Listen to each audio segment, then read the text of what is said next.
जीवन में हर इंसान तरक्की, पैसा और खुशी चाहता है और ये पाने की कोशिश करना हर इंसान का मूलभूत अधिकार है। परंतु परंतु ये सब पाने के लिए जिंदगी में दौड़ लगाते समय आगे वाले के पैर खींचकर आगे बढ़ना सरासर गलत है। खुद कोशिश और मेहनत करके आगे बढ़ना ही सही तरीका है।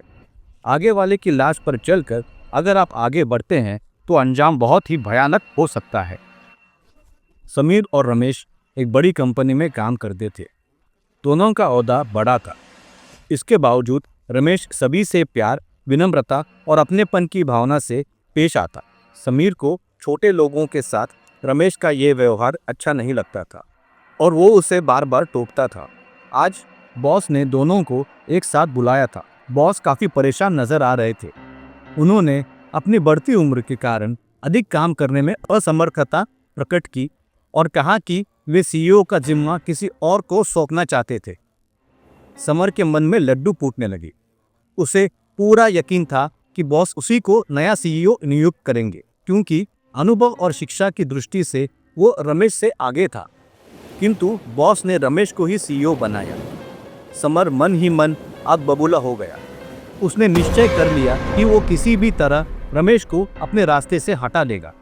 घर जाते समय समर ने रमेश को पार्टी के लिए आमंत्रित किया और उसे यॉट पर पार्टी के लिए ले गया। रमेश के मन में भी खुशी की लहर उठ रही थी।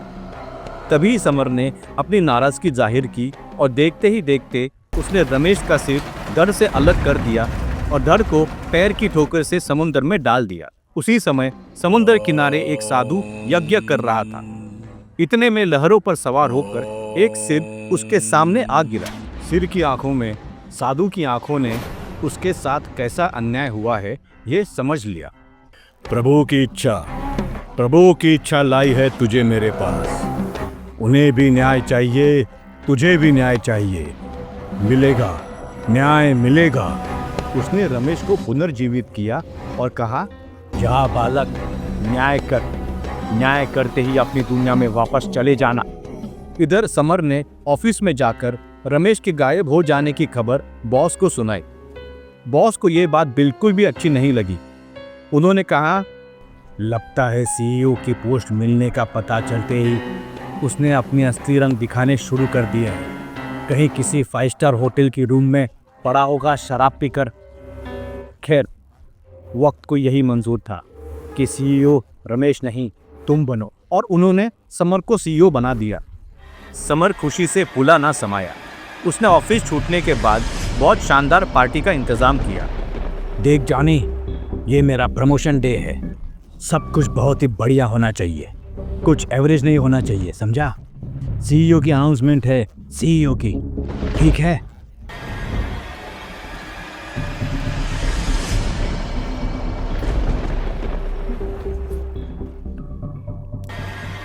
रमेश, वो यहाँ कैसे आ सकता है? नहीं, ये नहीं हो सकता, ये नहीं हो सकता।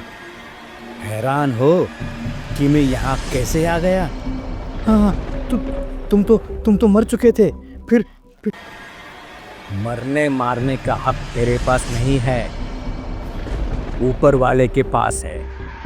उसी ऊपर वाले ने मुझे कहा कि सिर्फ मेरा वक्त पूरा नहीं हुआ है, मेरे दुश्मन दोस्त का वक्त भी पूरा हुआ है, जिसने तुम्हें अपनी स्वार्थ भरी महत्वाकांक्षा के लिए मार दिया। मेरे परिवार के बारे में जरा सा भी नहीं सोचा। रमेश देख, मैंने तेरे साथ गलत किया है, क्योंकि मैं गलत आदमी हूँ। यार तू तो सही है, तू तो सही है ना, तू अच्छा इंसान है, और मैंने तेरे परिवार के बारे में नहीं सोचा। पर तू मेरे परिवार के बारे में सोच। माफ कर दे भाई, माफ कर दे। मैं माफी देने वापस नहीं आया, तुझे साथ ले जाने आया हूँ। चल। नहीं, ये नहीं हो सकता। मैं कहीं नहीं जाऊंगा। मैं सीईओ बन चुका हूँ। मैं कहीं नहीं जाऊंगा। भागता कहाँ है? आस्तीन के सांप, तेरा फन कुचलने के लिए तो मैं आया हूँ।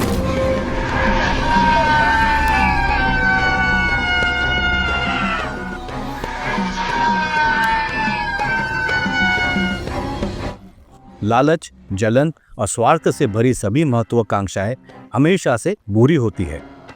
ऐसी महत्वाकांक्षाओं में अक्सर खून की नदियां बहती है।